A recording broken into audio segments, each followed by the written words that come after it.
हम तन मन का भान, सुख दुख की चिंता नहीं, हर पल रहे श्लोकों के चिंतन में ध्यान, हर पल रहे श्लोकों के चिंतन में ध्यान।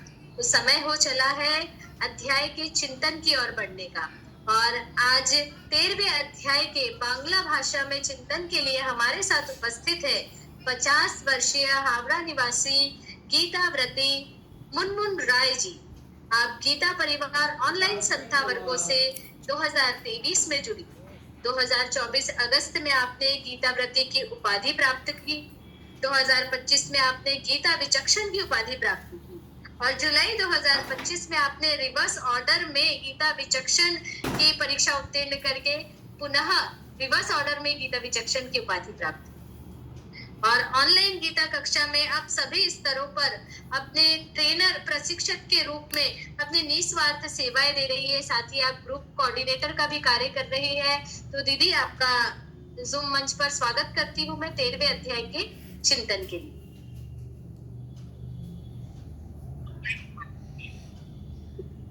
जय श्री कृष्ण। এখন আমি আপনাদের ক্ষেত্র বিভাজ্য 13 অধ্যায় তার চিন্তনটা করব। ভগবান শ্রীকৃষ্ণ আমাদের এই অধ্যায়ের মধ্যে দিয়ে কি বার্তা দিয়েছেন।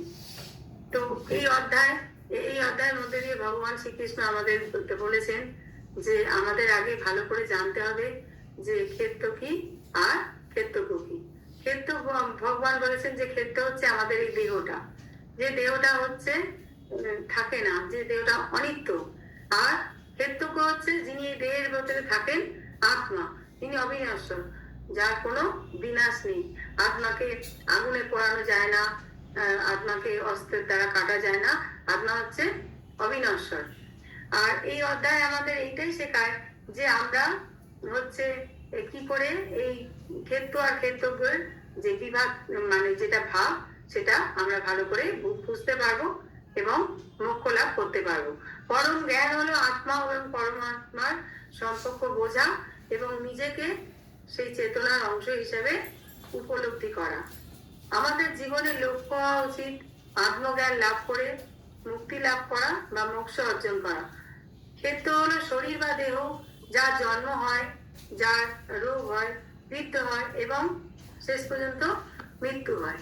আর ক্ষেত্রজ্ঞ হলো আত্মার, যিনি এই দেহের মধ্যে থেকেও অদ্বিতীয়, অবিনশ্বর এবং চিরন্তন। দেহ ভৌতিক এবং পরিবর্তনশীল, কিন্তু আত্মা হচ্ছে চেতন এবং অপরিবর্তনীয়। ভগবান বলেন যে প্রকৃত জ্ঞান হলো আত্মা ও পরমাত্মার জ্ঞান এবং নিজের মধ্যে দেহ ও আত্মা ভেদ জ্ঞান, অর্থাৎ দেহ নশ্বর ও আত্মা অবিনশ্বর, এটা ভালোভাবে বোঝা। আর অহংকার থেকে বর্জিত হওয়া এবং আমাদের এই অনিত্য বিষয়গুলো যেগুলো, সেগুলোর উপর থেকে আমাদের যে ইন্দ্রিয়গুলো আছে এগুলোকে নিগ্রহ করা। অনিত্য জিনিসগুলোর প্রতি বৈরাগ্য যদি আমরা আনতে পারি, তাহলেই ভগবানের দিকে আমাদের মনটা তখন যাবে এবং আমরা ভগবান যে আমাদের এই দেহেই যে উনি আছেন, উনি যে আত্মা, উনি যে চৈতন্য আমাদের, আমরা সেটাই বুঝতে পারবো। তখন ভক্তি সহকারে পরম সত্যকে আমরা তখন অনুসন্ধান করতে পারবো। যতক্ষণ আমাদের ভেতরে অহংকার থাকবে, আমাদের ভেতরে বৈরাগ্য মানে নিত্য জিনিসের প্রতি আসক্তি থাকবে, ততক্ষণ কিন্তু আমরা এই পরম সত্যকে অনুসন্ধান করতে পারবো না। আর এইগুলো যদি আমরা না পারি, তাহলে আমাদের আমরা আত্মা সম্বন্ধে জানতে পারবো না এবং মোক্ষ লাভ করাও আমাদের পক্ষে খুব কঠিন হয়ে যাবে। এই গুণগুলোই মানুষকে প্রকৃত জ্ঞানী করে। পুরুষ এবং প্রকৃতি সবকিছু সৃষ্টি ও গঠনের উৎস। এটি জড় কিন্তু কর্মের মূল কারণ। আর পরমাত্মা বা পুরুষ হচ্ছে নিষ্ক্রিয়ভাবে সবকিছু প্রত্যক্ষ করেন, কিন্তু সমস্ত শক্তির মূল কারণ। দেহ কর্ম প্রকৃতির, আত্মা সাক্ষী মাত্র।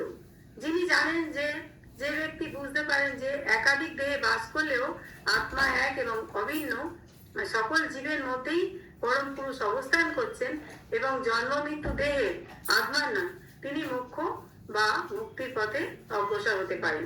এই অধ্যায়ের যেটা মেন সারমর্ম, সেটা হলো দেহ আত্মা আলাদা, আত্মা অবিনশ্বর ও চেতন, দেহ নশ্বর ও জড়। প্রকৃত জ্ঞান হলো আত্মজ্ঞান ও পরমেশ্বরের উপলব্ধি। যে ব্যক্তি আত্মাকে চিনেছে, প্রকৃতিকে বুঝেছে এবং ভগবানের সাথে আত্মার সম্পর্ক উপলব্ধি করেছে, তিনি সত্যজ্ঞানী এবং মুক্তির অধিকারী। জয় শ্রীকৃষ্ণ। बहुत सुंदर दीदी। मुझे बंगाली तो नहीं आती है, लेकिन उपस्थित यहाँ पे जितने जो लोग हैं उनको अगर बंगाली आती हो तो उन्होंने बहुत अच्छे से समझा होगा, और आपका जो भाव है वो हम तक पूरी तरह से शुद्धता के साथ पहुंचा है। तो 13वें अध्याय के चिंतन के लिए आपका बहुत धन्यवाद व्यक्त करते हैं, और साथ ही चलते हैं 14वें अध्याय की